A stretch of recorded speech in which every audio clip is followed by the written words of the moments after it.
The Galactic Academy's orientation hall buzzed with nervous energy as hundreds of young beings from across the known systems gathered for their first day of military training. Towering Zephyrians clicked their chitinous claws against metal chairs, while the crystalline Vortani hummed in harmonic frequencies that made the air shimmer. Sleek Draknari sat with perfect posture, their scaled skin catching the artificial sunlight that streamed through the dome above. Marcus Chun stood near the back, trying not to draw attention to himself. At 5 feet 10 inches, he was considered tall for a human, but here he felt like a child among giants. The Zephyrians averaged 8 feet in height, their insectoid bodies designed for conquest. The Draknari, though closer to human size, possessed strength that could crush steel with their bare hands. Even the peaceful-looking Vortani could manipulate energy fields that could level buildings. Humans were the newest addition to the Galactic Academy, accepted only after years of political negotiation. Most species viewed them as curiosities rather than legitimate military candidates. Their planet Earth was classified as a garden world full of diverse but primitive life forms. What could such a species possibly contribute to galactic defense? Commander Thexmar, a massive Draknari with silver scales that denoted his veteran status, stepped onto the central platform. His voice boomed across the hall without need for amplification. "Welcome, cadets, to the most prestigious military academy in the known galaxy. For the next 4 years, you will be forged into the elite defenders of our civilizations." Marcus listened as the commander outlined the academy's philosophy. Students would be divided into companies and given territories to defend on the academy's massive training planet, Kepler 442b. Each company would build fortifications, establish supply lines, and engage in mock warfare against each other. The ultimate goal was to prove which species possessed the finest military minds. "Your first challenge begins tomorrow," Thexmar continued. "Each company will be assigned a sector of the training continent. You will have 6 months to establish your stronghold before the evaluation phase begins. Remember, this is not merely about individual skill. Your performance reflects the capabilities of your entire species." As the orientation concluded, Marcus watched his fellow cadets naturally segregate into species-based groups. The Zephyrians clustered together, their mandibles clicking in rapid tactical discussions. The Draknari formed precise formations, even while walking.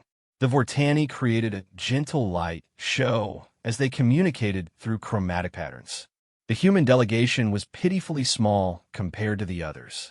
Only 12 humans had been accepted to the academy, barely enough to form a single squad, let alone a company. Marcus approached the group, recognizing faces from the grueling selection process back on Earth. Sarah Kim, a former park ranger from Canada, was examining a holographic map of their assigned sector.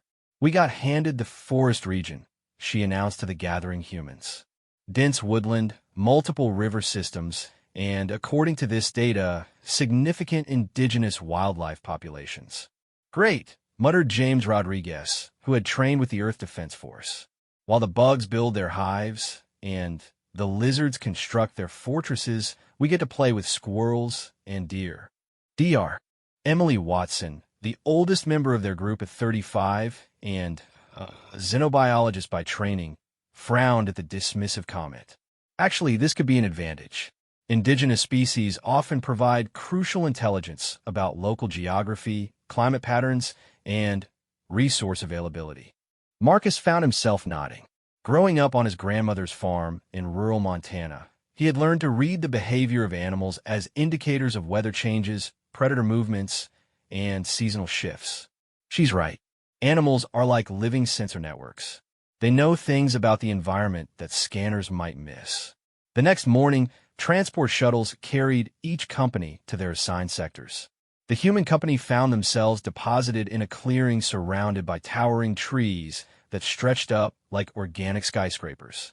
The canopy was so thick that only scattered beams of sunlight reached the forest floor, creating a cathedral-like atmosphere. While other companies had landed on plains ideal for construction or mountainous regions rich in mineral resources, the humans found themselves in what appeared to be an untouched wilderness.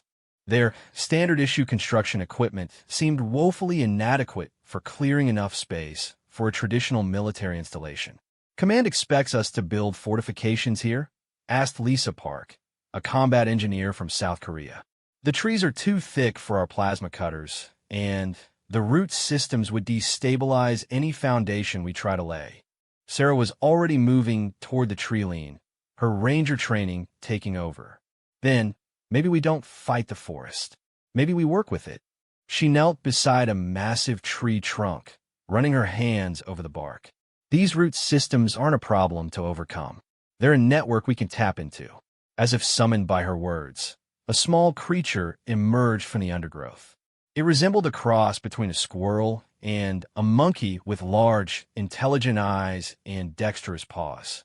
The being chittered softly, tilting its head as it studied the humans. "Remarkable," whispered Dr. Watson, slowly reaching for her scanner. "Preliminary readings suggest this species exhibits problem-solving intelligence comparable to Earth's dolphins. Look at how it's analyzing our equipment." The creature approached Marcus, seeming less afraid of him than the others. Perhaps it was his slower movements, learned from years of approaching skittish farm animals. He crouched down and extended his hand, palm up, in the universal gesture of non-aggression. The forest dweller sniffed cautiously, then placed a tiny paw on Marcus's palm. The contact sent a slight tingle through his hand, and suddenly images flashed through his mind. He saw the forest from above, vast networks of branches that formed natural highways. He saw hidden clearings where water collected and deep caverns that honeycombed the root systems. Did everyone else just see that? Marcus asked, his voice filled with wonder. Dr. Watson's scanner was beeping frantically. "Incredible. This species appears to have limited telepathic capabilities, specifically adapted for sharing spatial and environmental information." "Marcus, I think it just showed you a map of the entire forest." More creatures began emerging from the trees. Some resembled the first, while others looked entirely different. Bird-like beings with iridescent feathers, serpentine creatures that moved like liquid through the underbrush, and even larger mammals that watched from the shadows with obvious intelligence. "They're curious about us," Sarah observed. "In my experience, when wildlife approaches instead of fleeing, it means they don't perceive us as a threat. But more than that, they seem to want to communicate." James remained skeptical. "This is all very fascinating, but we still need to build defensive positions. The other companies will be constructing reinforced bunkers and automated weapon systems. What are we going to do? Hide behind a bunch of talking squirrels?" Emily was studying her readings more carefully. "Actually, James, these life forms might be more formidable than you think. The larger mammals show signs of pack coordination that rivals military unit tactics. The avian species appear to have sophisticated communication networks spanning hundreds of kilometers. And these root systems..." She paused, running additional scans. "The trees are interconnected in ways that suggest a form of collective intelligence." Marcus was still in contact with a small creature, receiving additional images. "I think they're trying to show us something important," he said. "There's a pattern here. The way they move through the forest, the way they've arranged their territories. It's not random. They've created a defensive network." Sarah's ranger training was reaching the same conclusion. They've essentially turned the entire forest into a fortress. Natural choke points, elevated observation posts, concealed pathways. "We've been thinking about this all wrong. We don't need to build a stronghold in the forest. The forest already is a stronghold," Marcus finished, understanding dawning on his face. As the day progressed, the humans began to see their sector through new eyes. What had initially appeared to be a disadvantage was revealing itself as a sophisticated defensive system that had evolved over millennia. The question was whether they could learn to integrate with it rather than simply occupy it. The first real test came that evening when their sensors detected movement at the sector's perimeter. A scouting party from the Zephyrian Company was conducting reconnaissance, their tall forms moving through the forest with typical insectoid precision. According to Academy rules, armed conflict wasn't permitted during the establishment phase, but intelligence gathering was fair game. They're trying to map our positions, James observed, tracking the scouts on his display. Standard doctrine would be to block their sight lines and scramble their sensors. But Sarah was watching the forest's response to the intruders. The indigenous creatures had gone silent, melting away from the Zephyrian scouts' path. However, they weren't fleeing randomly. They were moving in coordinated patterns, creating a living surveillance network that tracked every movement of the outsiders. We don't need to hide from their reconnaissance, she realized. We need to turn their reconnaissance against them. Working through the night, the humans began establishing their first tentative partnerships with the forest's inhabitants. Marcus found that his farm-raised intuition for animal behavior translated surprisingly well to these alien species. Sarah's knowledge of ecosystem management helped identify which creatures filled crucial roles in the forest's defensive network. Emily's scientific background allowed her to understand the biological mechanisms behind their new allies' abilities. By dawn, they had laid the groundwork for something unprecedented in galactic military history.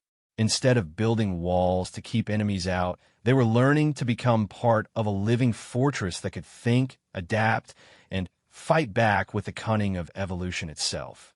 The other companies would build their strongholds with metal and energy. The humans would build theirs with trust, understanding, and the ancient wisdom of the wild.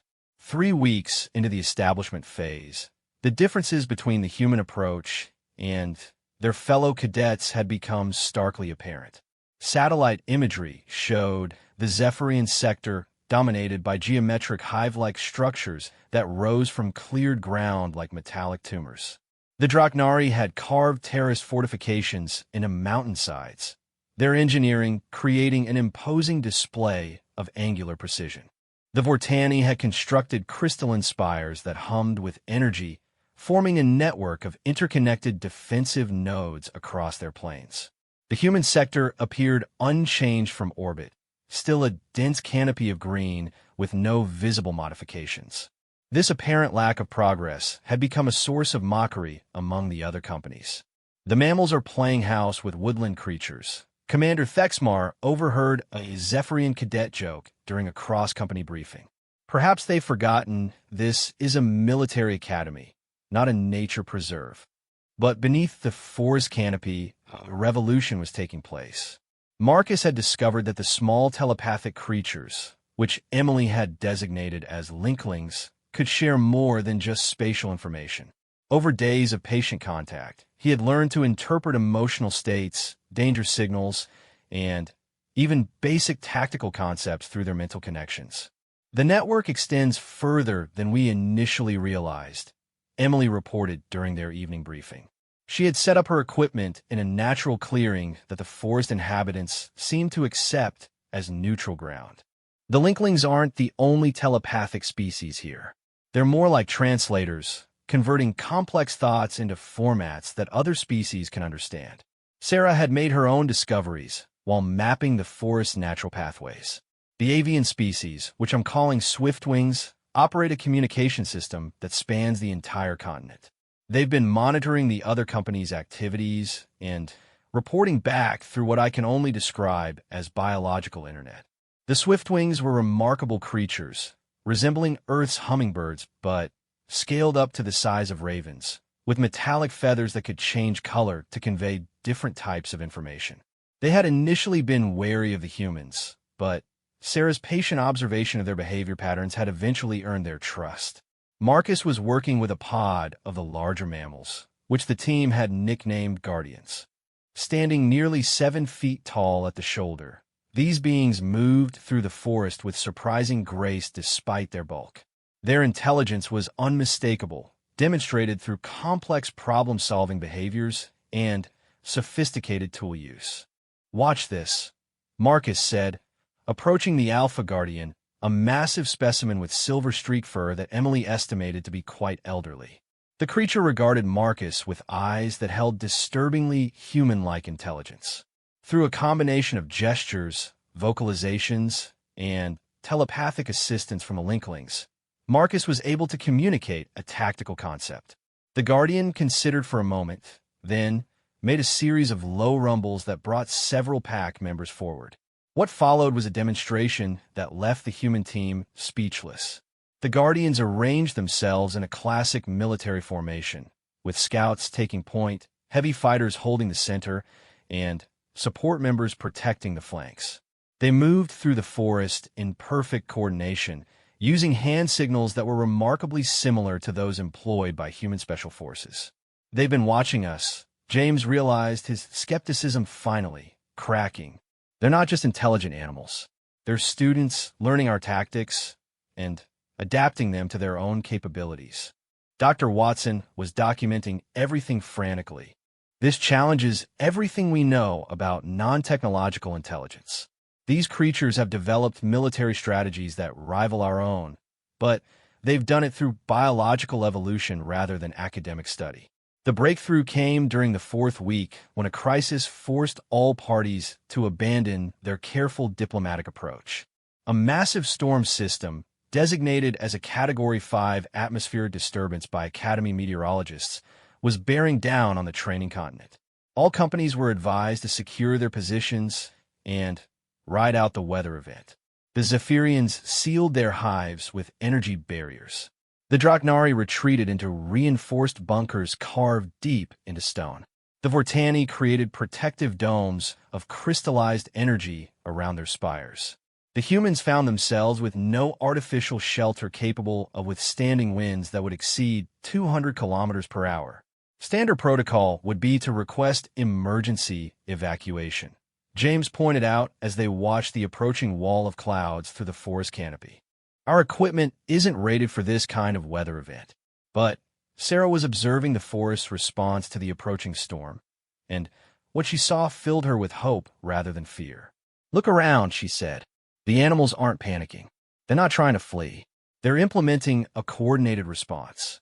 The Guardians were moving through the forest in organized groups, guiding smaller creatures towards specific locations. The Swiftwings had formed communication chains that stretched toward the storm, providing real-time updates on wind patterns and pressure changes. Even the trees themselves seemed to be responding, their branches interweaving more tightly to create natural windbreaks. "They're offering us shelter," Marcus realized as a group of Linklings approached him with urgent chittering. Through their telepathic connection, he received images of hidden caverns beneath the root systems, reinforced by millennia of geological pressure and protected by natural drainage systems. Emily's scans confirmed what the Linklings were showing them. These underground chambers are perfectly suited for storm shelter. The root networks provide structural support that's actually superior to most artificial construction. And the biological air recycling systems will keep the atmosphere breathable even during extended isolation. As the storm struck with devastating force, the humans found themselves in a vast underground chamber that served as a natural command center for the forest's inhabitants. Bioluminescent fungi provided gentle lighting, while trickling streams of water offered fresh hydration. The space was large enough to accommodate hundreds of creatures, all organized in what could only be described as a multi-species military unit. Through the Linklings, Marcus was able to communicate with representatives of each species. What he learned changed his understanding of their situation entirely. The forest inhabitants weren't just animals occupying the same space. They were a coalition of sentient species that had evolved a sophisticated society based on cooperation rather than domination. "They've been testing us," Sarah realized as she observed the careful hierarchies and communication protocols around them. "This whole time, they've been evaluating whether humans are worthy of alliance." The storm raged above for 3 days, winds that would have shattered any conventional shelter. During this time, the humans learned more about forest warfare than they could have imagined. The Guardians demonstrated tactics for moving large units through dense terrain without detection. The Swiftwings showed how to coordinate aerial reconnaissance across vast distances using biological signal networks. Smaller species revealed techniques for camouflage, ambush, and rapid deployment that made conventional military doctrines seem clumsy by comparison. But, more importantly, they learned about integration. Each species contributed their unique capabilities to a collective defense strategy that was far more effective than any single group could achieve. The Guardians provided strength and tactical leadership. The Swiftwings offered reconnaissance and communication. The Linklings served as translators and coordination specialists. Dozens of other species filled roles ranging from equipment transport to medical support to specialized combat functions. When the storm finally passed and the humans emerged into sunlight, they found their sector apparently untouched by the devastation that had swept across the training continent. Satellite imagery showed significant damage to the artificial structures built by other companies, but the forest appeared completely unaffected. What the satellites couldn't see was the transformation that had occurred beneath the canopy. The humans were no longer visitors in the forest. They had become part of its defense network, integrated into a biological command structure that had been refined over thousands of years. Marcus stood in the main clearing, a Linkling perched on his shoulder, and a Guardian standing beside him like a living tank. Around them, dozens of species went about their daily activities with the purposeful efficiency of a well-drilled military unit. "Command is requesting a status report," James announced, checking his communication equipment. "They want to know if we need assistance with reconstruction." Sarah smiled as she watched Swiftwings practicing aerial formations overhead. "Tell them reconstruction won't be necessary. Our defenses are already stronger than before." Emily was documenting the biological integration systems they had discovered, her scientific mind racing with the implications. "We need to be careful how we report this. If Command realizes what we've accomplished here, they might try to replicate it artificially. That would miss the entire point. The point being that what they had achieved couldn't be built or programmed. It could only be earned through patience, respect, and the willingness to become something new. The humans hadn't conquered the forest or even tamed it. They had been adopted by it, accepted into an ancient alliance that valued cooperation over conquest. As reports came in of other companies struggling to repair storm damage, the human sector remained a mystery that would soon demand explanation. The real test was yet to come when the evaluation phase began, and they would have to prove that their unconventional approach could stand against traditional military might. But for now, Marcus felt a confidence he had never experienced before. They weren't just 12 humans anymore. They were part of something much larger, something that had been preparing for this moment far longer than any military academy. The evaluation phase began with a formal announcement that echoed across all sectors of the training continent. Commander Thexmar's voice carried through every communication system, marking the end of the establishment period and the beginning of active military assessment. "Cadets, you have had 6 months to prepare your positions and demonstrate your species' approach to defensive warfare. The next phase will test your readiness through a series of tactical scenarios designed to evaluate your military effectiveness. Be warned, these exercises will simulate real combat conditions. Failure to adapt will result in elimination from the academy." From their position in the forest's hidden command center, the humans listened to the briefing while surrounded by their unusual allies. The underground chamber had become a sophisticated operations center, with bioluminescent displays created by specialized fungi that could be manipulated to show tactical information. Swiftwings perched along natural ledges, ready to carry messages across vast distances faster than any mechanical communication system. Emily had spent weeks deciphering the biological information networks that connected different species across the forest. "It's remarkable," she explained to the gathered human team. "They've essentially created a living computer system using interconnected organisms. The root networks serve as data storage, the Linklings function as processing units, and the Swiftwings act as rapid data transmission protocols." Marcus was reviewing intelligence reports compiled through their biological network. The forest surveillance capabilities had proven far superior to conventional reconnaissance. Every movement of the other companies had been monitored and analyzed by creatures that could observe without being detected. "The Zephyrians have completed their hive complex," he reported, sharing information received through Linkling telepathy. 47 interconnected structures with automated defense systems and underground tunnels connecting major installations. Their approach emphasizes redundancy and rapid reinforcement. Sarah added her own observations from swift-wing reconnaissance flights. The Draknari have turned their mountain sector into a fortress that would make ancient human castles look simple. Multiple defensive lines, overlapping fields of fire, and supply caches that could sustain a siege for months. They're clearly planning for attrition warfare. The Vortani have created something entirely different, Dr. Watson noted, studying energy readings collected by creatures sensitive to electromagnetic fields. Their crystalline network can project defensive barriers across their entire sector. They appear to be focusing on energy-based warfare rather than conventional tactics. James, who had initially been the most skeptical about their forest alliance, was now completely converted to their approach. While they were building static defenses, we've been learning to fight like the forest itself. Mobile, adaptive, and impossible to predict. The first tactical scenario was announced as a resource competition.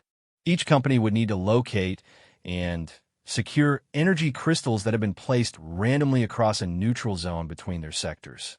The crystals were vital for powering advanced defensive systems, and teams would be evaluated based on how many they could collect and protect. Traditional military doctrine would involve sending heavily armed teams to locate crystals, establish perimeters around each find, and fight off competing forces. The humans took a different approach entirely. "We don't need to find the crystals," Marcus explained to Commander Thexmar during the pre-exercise briefing. "We just need to ask the forest where they are." Within hours of the exercise beginning, Swiftwings had located every crystal in a neutral zone through aerial reconnaissance. But rather than rushing to collect them, the Forest Alliance implemented a strategy that leveraged their unique capabilities. Small teams of humans, accompanied by linklings for communication and guardians for protection, moved through the forest using pathways that only the indigenous species knew existed.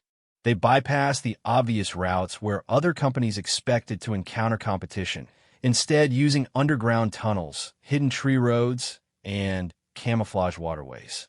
When Zephyrian teams arrived at crystal locations, they found the energy sources already gone, with no trace of how they had been removed. The insectoid species began implementing wider search patterns and increased security protocols, but they were fighting an enemy they couldn't see or understand. The Draknari response was more systematic, establishing fortified collection points and sweeping the neutral zone with military precision. However, their heavy formations moved slowly through the forest terrain, and their equipment created noise signatures that every creature in the forest could detect from kilometers away. They're broadcasting their positions to every animal in the area, Sarah observed as she monitored Draknari movements through their biological network. It's like having a parade announce their tactical plans. The Vortani attempted to use energy sensors to locate both crystals and competing teams, but their technology was designed for open terrain rather than dense forest environments. The organic complexity of the forest created interference patterns that rendered their sophisticated equipment nearly useless. By the end of the first day, the Human Forest Alliance had secured 70% of the available crystals without engaging in a single direct confrontation. The other companies had spent their time fighting each other over the remaining 30%, while the bulk of the resources disappeared through methods they couldn't comprehend. Commander Thexmar was forced to acknowledge the human success, though his tone suggested bewilderment rather than admiration. The human company has demonstrated exceptional resource acquisition capability. Their methods, while unorthodox, have proven highly effective. But the real test came with the second scenario, defensive operations. Each company would face simulated attacks from automated systems designed to test their ability to protect their home sectors. The attacks would escalate in intensity over several days, culminating in full-scale assault scenarios that would challenge every aspect of their defensive preparations. The automated attack systems began their assault on all sectors simultaneously. The Zephyrians met the challenge with coordinated hive defense, their structures bristling with energy weapons and their warriors moving in perfect synchronization. The Draknari created killing fields with overlapping defensive positions that channeled attackers into prepared ambush zones. The Vortani erected energy barriers that deflected incoming fire, while their crystalline weapons provided devastating return volleys. The human sector appeared to offer no resistance at all. Automated attack drones enter the forest and simply vanished. No energy signatures, no weapon discharges, no defensive structures engaging the enemy. The attacking systems reported successful penetration of human defenses, but then lost all contact with their forward units. What's happening to the attack drones? Commander Thexmar demanded from his observation post. Dr. Watson smiled as she monitored the forest's response through their biological networks. They're being studied, she explained. Every species in the forest is curious about these artificial intruders. They're examining them, learning how they work, and finding ways to disable them without triggering their combat protocols. The truth was even more remarkable than the humans had anticipated.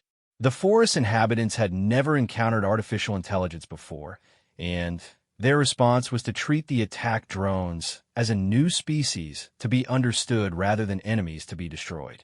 Linklings established telepathic contact with the drone's basic AI systems, flooding them with sensory information that overloaded their processing capabilities.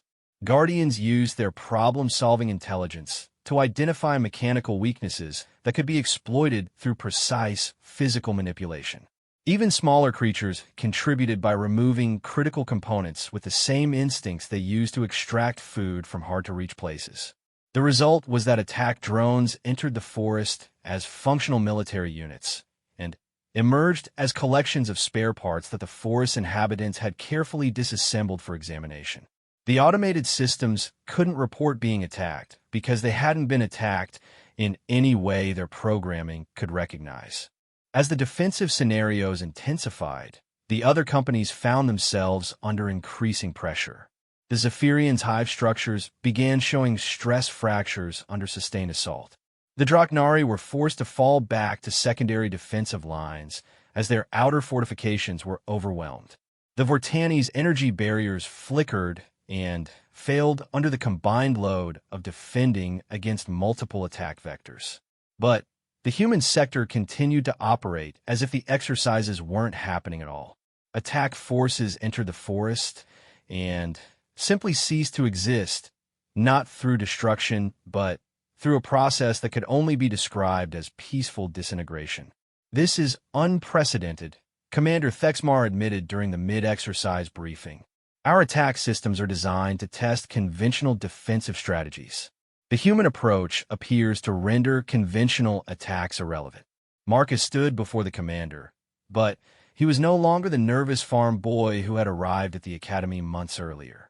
Behind him stood representatives of the Forest Alliance, a massive guardian whose presence commanded respect from any creature, a swiftwing whose metallic feathers caught the light like living armor, and a linkling whose large eyes seemed to see directly into the souls of everyone present. With respect, Commander, you're thinking about this wrong, Marcus said. You're trying to evaluate our defenses using the same criteria you would apply to artificial fortifications. But we haven't built defenses. We've become part of a living system that doesn't see your attack drones as enemies to be destroyed. It sees them as puzzles to be solved. Sarah stepped forward, her ranger training evident in the way she moved in perfect harmony with the forest creatures around her. Every military academy in the galaxy teaches the same fundamental principle. Know your enemy, know your terrain, and prepare your defenses accordingly. But what happens when your terrain knows you better than you know yourself? What happens when your defenses can think, adapt, and learn faster than any attack can evolve? Emily presented her research data, months of biological analysis that demonstrated capabilities no artificial system could match. The Forest Alliance represents a collective intelligence that has been evolving defensive strategies for thousands of years. They don't just adapt to new threats. They understand them, integrate them, and turn them into strengths. Commander Thexmar studied the data, his expression shifting from skepticism to recognition to something approaching awe. Are you saying that your sector has achieved perfect defense through biological integration? Not perfect, James corrected, his military training making him cautious about absolute statements. But dynamic in ways that static defenses can never be. We can't be overwhelmed because the forest grows stronger with each new challenge. We can't be outmaneuvered because the terrain itself is our ally. And we can't be defeated through conventional means because we're not fighting a conventional war. The final phase of the evaluation would test this claim to its limits, as the Academy prepared its most challenging scenario yet, a full-scale military exercise that would pit each company against the others in direct competition. The time for theoretical demonstrations was ending. Soon, the Forest Alliance would face the ultimate test of whether cooperation could triumph over conquest. The announcement of the final exercise sent ripples of anticipation through every sector of the training continent. Commander Thexmar's voice carried the weight of centuries of military tradition as he outlined the ultimate test that would determine not just individual success, but which species would be recognized as the galaxy's premier military force. The Grand Campaign will test every aspect of your training and preparation. Each company will simultaneously defend their home sector while attempting to capture objectives in rival territories. Victory conditions include territorial control, resource acquisition, and elimination of opposing forces. The exercise will continue until clear dominance is established or all companies reach mutual strategic stalemate. What the commander didn't explicitly state, but every cadet understood, was that this exercise would influence galactic military doctrine for generations. The winning approach would become the template for training future officers across all species. The stakes couldn't be higher. In the depths of the forest's living command center, the human team gathered with their allies for final preparations. The underground chamber had evolved over months of cooperation into something that defied conventional military architecture. Bioluminescent fungi created displays that showed real-time intelligence from across the continent. Root networks served as communication conduits that could transmit information faster than electronic signals. And throughout the space, dozens of species worked together with the seamless coordination of a single organism. Marcus stood before a living map created by specialized fungi that could project three-dimensional images of the entire training continent.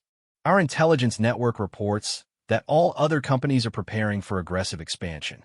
The Zephyrians are mobilizing swarm units designed for rapid territorial acquisition. The Draknari have constructed assault vehicles that can breach static fortifications. The Vortani are charging massive energy weapons capable of destroying targets at extreme range. Sarah, who had become the primary liaison with the Swiftwing aerial reconnaissance network, added her observations. All three companies are planning simultaneous attacks against our sector. They've apparently concluded that our defensive methods are too unconventional to be allowed to continue. They're treating us as the primary threat rather than competing with each other. Emily's biological monitoring systems had detected the shift in strategy days earlier. This represents a fundamental change in the exercise dynamics. Instead of a four-way competition, it's becoming three traditional military forces united against one unconventional approach. In classic terms, we're facing a coalition of overwhelming numerical superiority. James checked his equipment one final time, though the weapons and tools that had originally defined his military training seemed almost irrelevant now. Standard doctrine would be to prepare for siege conditions and hope for relief forces. But we don't have relief forces, and I don't think siege conditions apply when your fortress can think and fight back. Dr. Watson had spent the preceding weeks documenting something unprecedented in military history: the emergence of a truly integrated multi-species combat force. What we've achieved here challenges every assumption about military organization. Instead of hierarchy and chain of command, we have symbiotic cooperation. Instead of standardized equipment and tactics, we have adaptive specialization. Instead of training identical units, we've learned to coordinate unique capabilities. The first phase of the Grand Campaign began at dawn, with long-range bombardment from the Vortani crystal weapons targeting what they believed to be human command positions.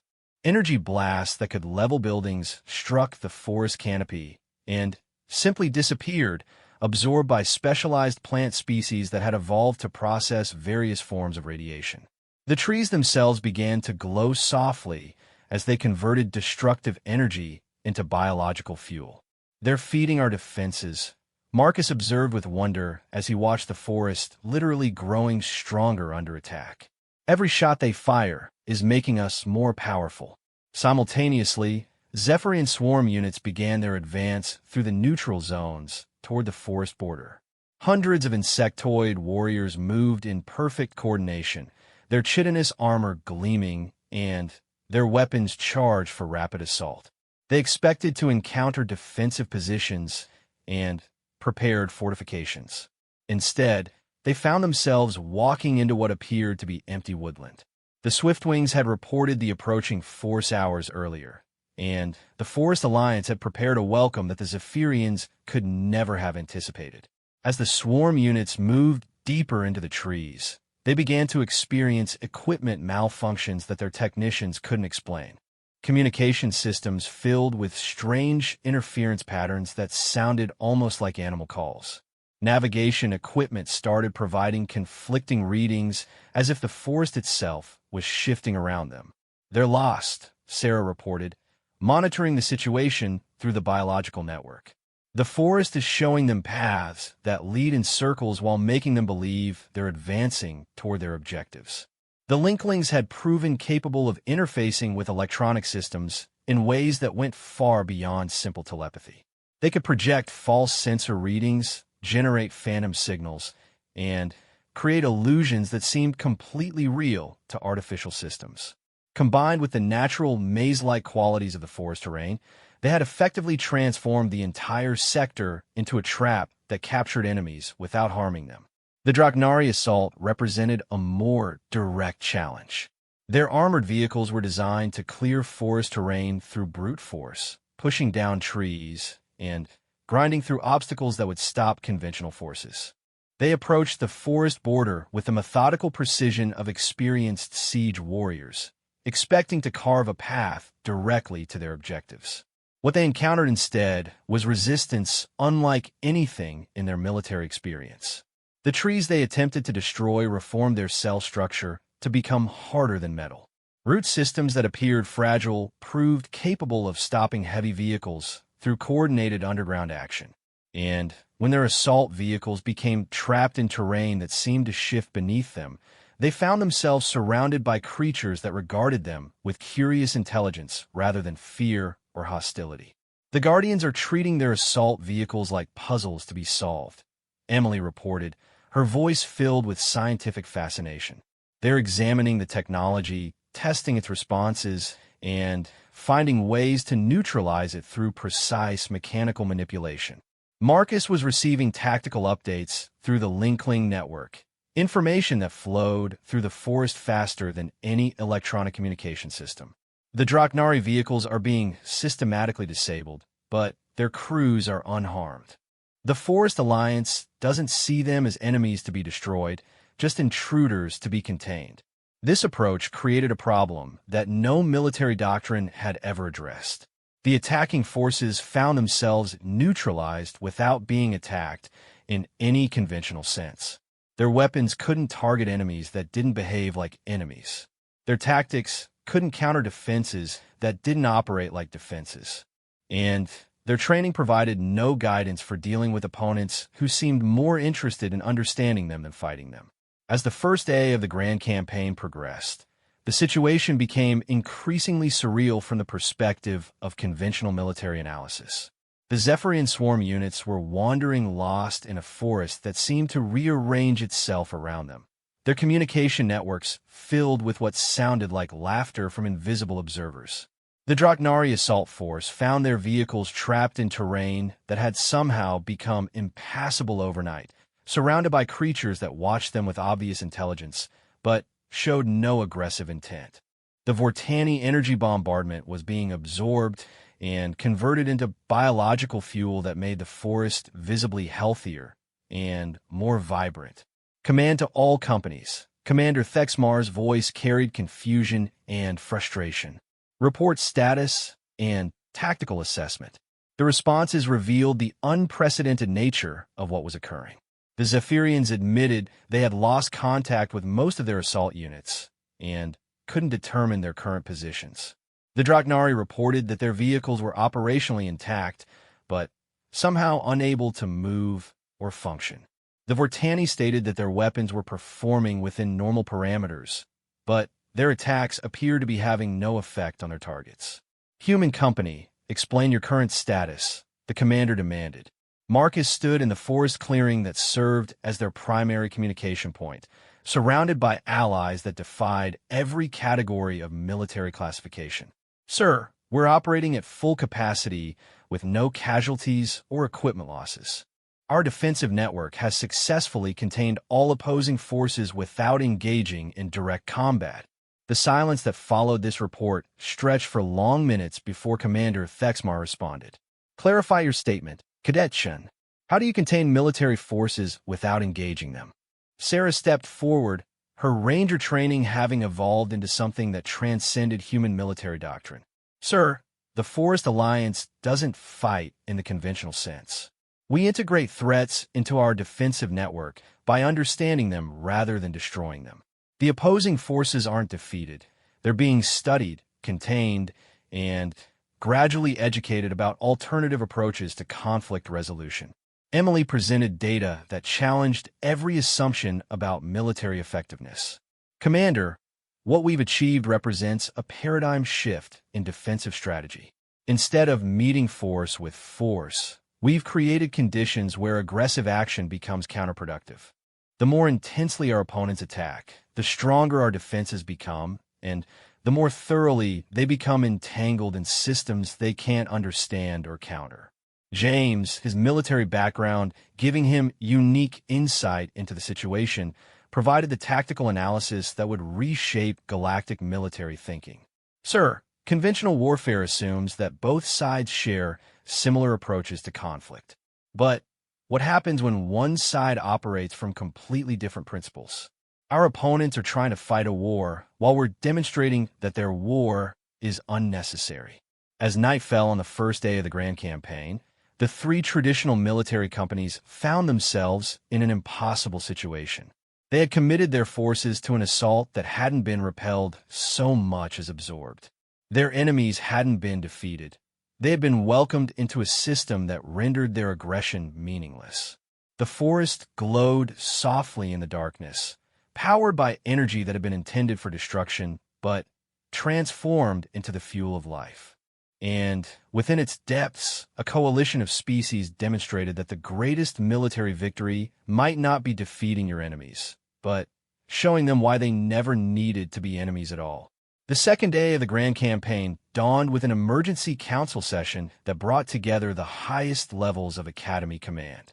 Commander Thexmar found himself addressing not just Academy leadership, but representatives from the Galactic Defense Council who had arrived overnight to observe what was being described as a fundamental breakdown of established military doctrine. Admiral Korthves of the Draknari High Command was the first to voice what everyone was thinking. Explain to me how 3 fully equipped military companies have been neutralized by 12 humans and a collection of primitive forest creatures. Commander Thexmar consulted his reports with obvious reluctance. The situation defies conventional analysis, Admiral. Our assault forces remain intact and operational, but they appear to be contained within the human sector through methods we cannot identify or counter. General Zythok of the Zephyrian War Council clicked his mandibles in agitation. This is unacceptable. The exercise was designed to test military capability, not to demonstrate parlor tricks with wild animals. I recommend immediate termination of the scenario and evaluation based on conventional combat performance. High Coordinator Valessa of the Vortani Energy Ministry pulsed with frustrated light patterns. Our most advanced weapon systems are being rendered ineffective through biological processes we cannot understand. This represents either a fundamental failure of our technology or the emergence of capabilities that transcend our current military paradigms.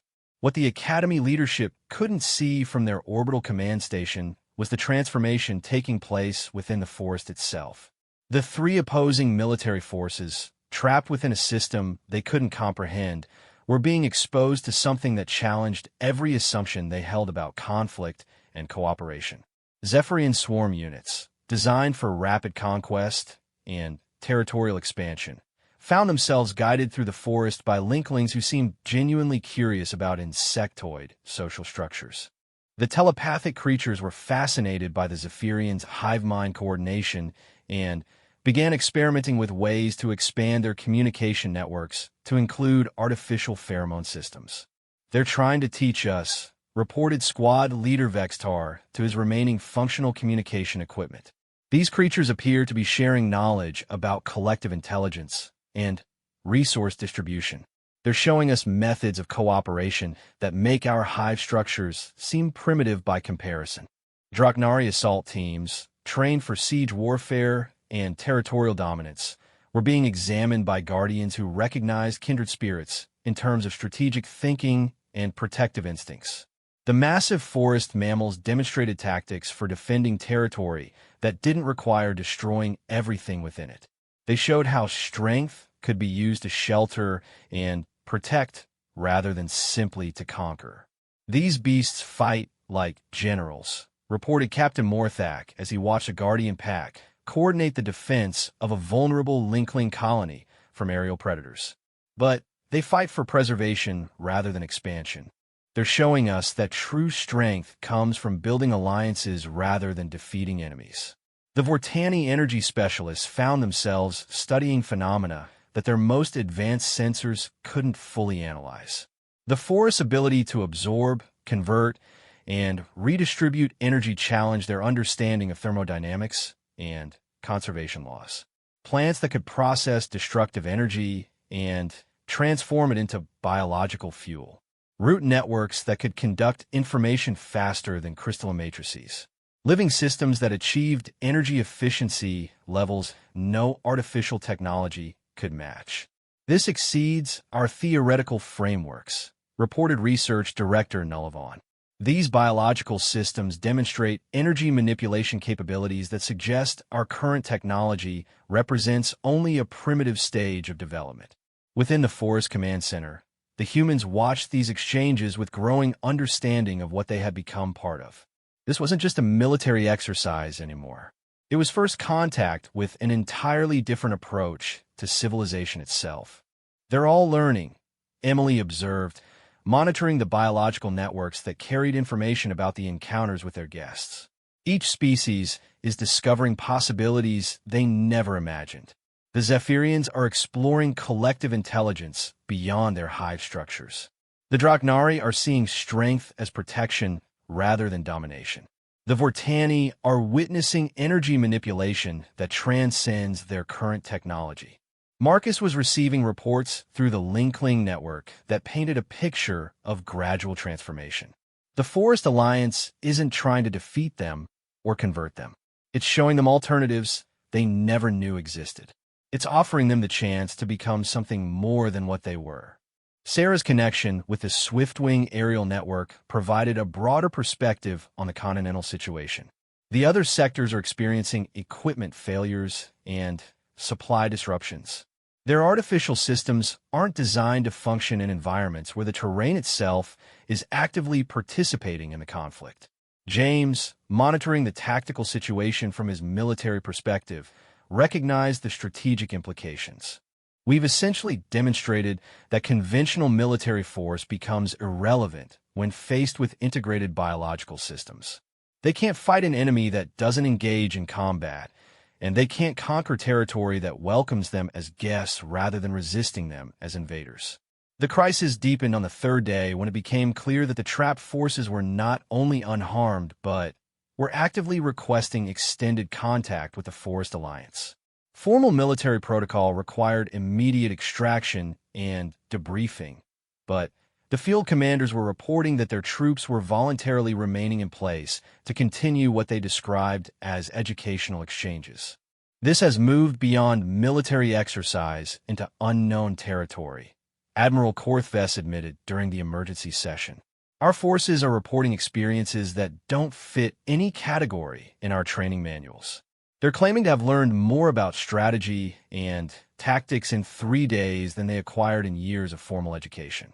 Commander Thexmar was forced to confront the possibility that the humans had achieved something unprecedented in galactic military history.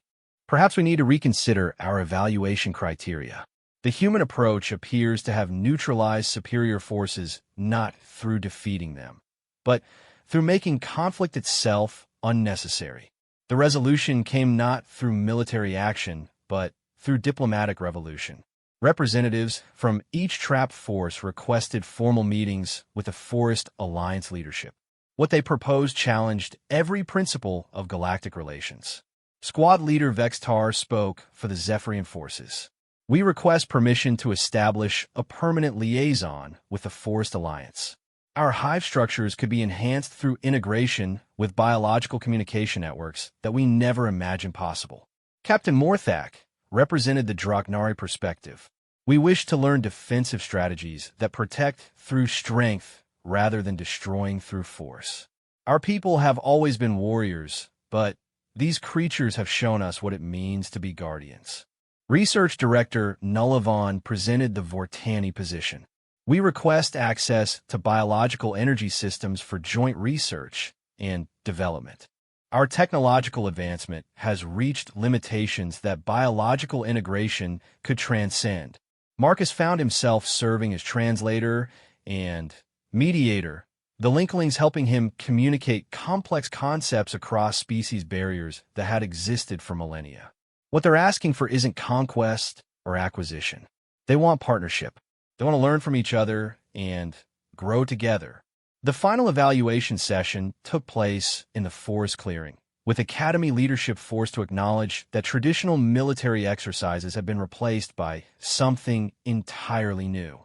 Commander Thexmar stood before an assembly that included not just human cadets, but representatives of every species involved in the exercise, plus dozens of indigenous forest creatures. In 4 years of Academy operation, we have never encountered a situation like this, the commander admitted. Our exercise parameters have been completely transformed by approaches we never anticipated. Admiral Korthves stepped forward, his scaled features showing the marks of deep consideration. The question before us is whether we're witnessing military innovation or military revolution. Can these methods be taught and replicated, or are they unique to this specific combination of species and environment? Emily presented her research findings, months of biological analysis that documented the emergence of something unprecedented in galactic civilization. What we've achieved here represents proof of concept for integrated multi-species cooperation.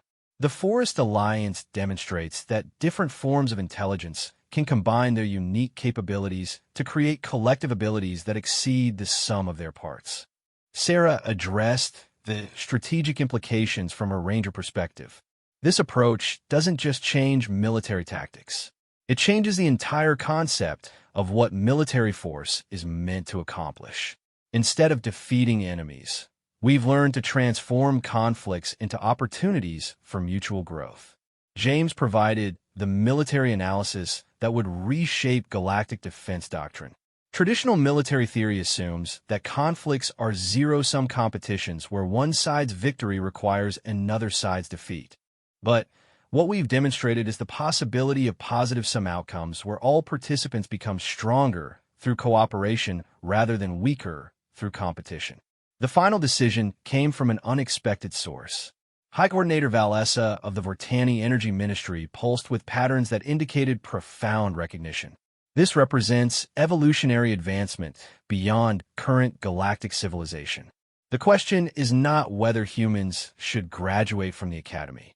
The question is whether the Academy should be redesigned to teach the principles they've discovered. Commander Thexmar made the announcement that would be remembered as the moment galactic military doctrine entered a new era. The Grand Campaign exercise is concluded with results that require fundamental reconsideration of our training objectives. The human company has achieved victory not through defeating opponents, but through demonstrating that opposition itself can be transformed into collaboration. As the Academy leadership departed to begin the long process of integrating these discoveries into galactic military education, Marcus stood in the forest clearing surrounded by allies from dozens of species. The small farm boy from Montana had become something he never could have imagined. The leader of a revolution that proved cooperation was stronger than conquest. The forest glowed softly around them, alive with the energy of transformation and the promise of futures that no single species could achieve alone. And in that glow, the galaxy began to understand that the greatest military victory was not defeating your enemies, but discovering that you never needed enemies at all. Years later, when the Galactic Defense Council faced threats that no traditional military force could counter, they would call upon the Force Alliance. And beings who had once prepared for war would find themselves building peace through the simple recognition that every intelligence in the universe was stronger when it stood together rather than apart.